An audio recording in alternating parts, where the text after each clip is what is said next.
Understanding the hypotheses in parapsychology. In this video, I'm going to talk about the two hypotheses that are tested in parapsychology. Now, before we understand what exactly are hypotheses in parapsychology, we must first understand the terms ESP and PK. There are two types of information used in parapsychology.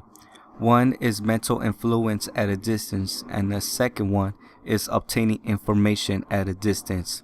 Both of these classifications involve extrasensory perception or non-conventional means. The former involves telekinetic influence or psychokinetic influence, such as levitating a table or influencing the odds of an outcome, while the latter involves extrasensory perception, which is basically clairvoyance, remote viewing, telepathy, and so on. In statistical and scientific methodology, both of these hypotheses are tested in either one-tailed statistical test or two-tailed statistical test.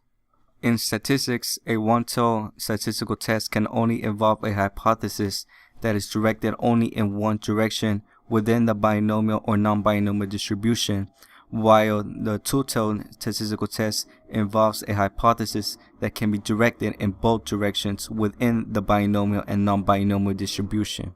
To put this in layman terms, a one-tailed statistical test is basically a hypothesis that can go in both directions as positive or negative, or you can also think of it as less than or greater than.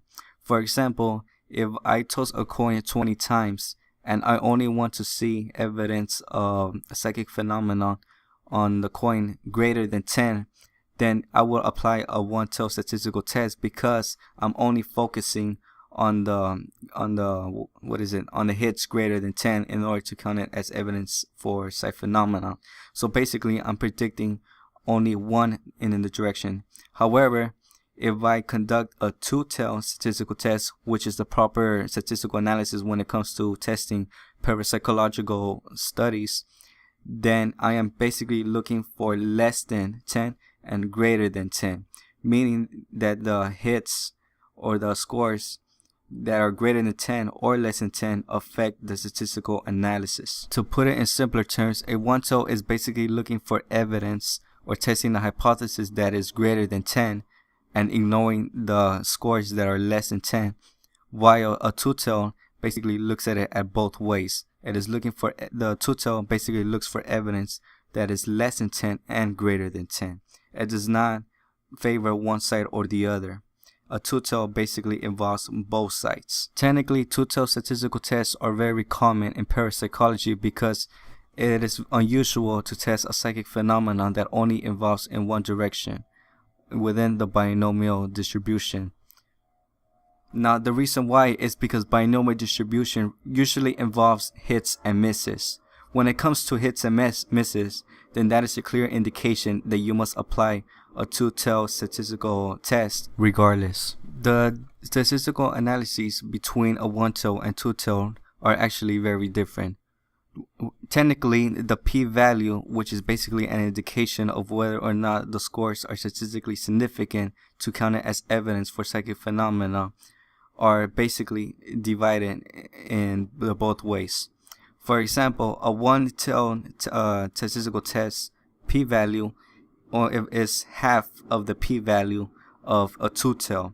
For example, if I have a p-value of 0.05 on the one-tailed statistical test, then my p-value for the two-tailed statistical test will be 0.1, which is basically 10%.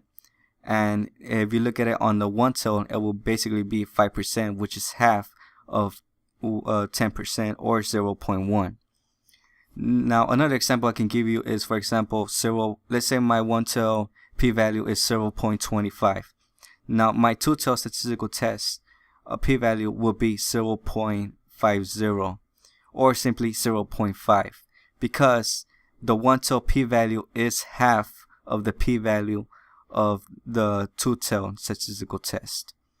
Now, technically, one-tailed statistical analyses are much easier to find statistical significance than a two-tailed statistical analyses. Now, usually, I don't really recommend one-tailed statistical analysis when it comes to testing psychic phenomena because it is really not using a proper statistical method to find evidence for psi phenomena, because you are basically testing a hypothesis that can go in both directions, which are hits and misses. Now, this is the reason why I recommend the usage of two-tailed statistical analysis over one-tailed. Now, putting that aside, you have learned that parapsychologists use either one-tailed or two-tailed statistical analysis. You have learned that one-tailed involves now I'm going to put this simpler, involves a hypothesis that is basically measuring evidence that is either a hit or a miss, while a two-tailed looks at it at both ways, which is hit and miss. If you are testing a psi hypothesis that involves hits and misses, then you go for a two-tailed statistical test. Now, if you are looking for evidence only that involves hits or misses, not and misses, then you go for a one-tailed statistical test. However, I usually recommend two-tailed because technically the hypothesis is always going to be either a hit or a miss. That will eventually average out as more studies are conducted. Now that you understand the basics of what types of statistical analyses parapsychologists and even conventional scientists use, then your next thing is to learn what is exactly a p-value. And another important thing that you need to learn is meta-analysis. You will also need to learn a z-score, which is basically a measurement of standard deviation. And another thing you will also need to learn about are type 1 and type 2 errors, in order to avoid being deceived by the results you receive in your statistical analysis.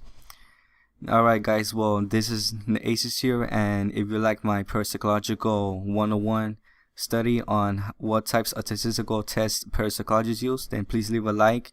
If you have any questions or concerns, please leave it on the comment section below. And if you basically want to talk about this, you can send me a Google Plus chat and I'll be happy to chat with you. Alright guys, well, this is Aces here, and thanks for watching.